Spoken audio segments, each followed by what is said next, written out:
Ze staan er jood nog één keer, de spotters uit heel Nederland en gewoon zelfs van de boeten. Zonder uitzondering positief hoe wat er te zien is. Haast 20 vliegtuigen uit landen als Amerika, Engeland, Polen, Frankrijk, Italië, Finland en Noorwegen.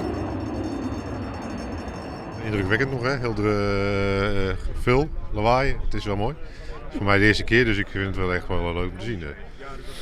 Weer een prachtig spektakel en volgend jaar weer, altijd er weer is. Wat voor mij echt mooi weer de Tornado's uit Engeland. En wederom de deelname van Amerikaanse F-15's. En we hier nou ik Franse Mirage 2000's erbij. Mogelijk had er wel meer dan 10.000 mensen te zien west. De patatwijn had in elk geval goede zaken die. Hij aardig het zin niet kennen?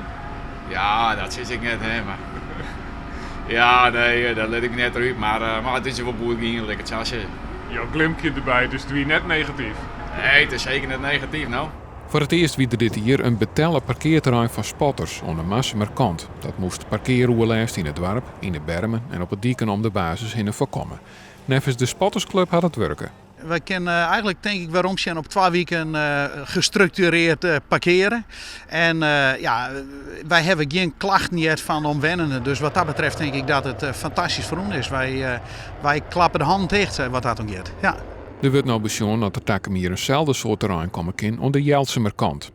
Loedsmettingen van de Aroene Alwedagen lieten geen grote oerskrieding zien. Maar net alle Massemers herkennen haar in dat beeld. Een verschrikking. Een hels lawaai. We kunnen net boeten werden. Ik moet zeggen dat het even mooi is en we willen even boeten zetten. Dan vliegen ze sabot.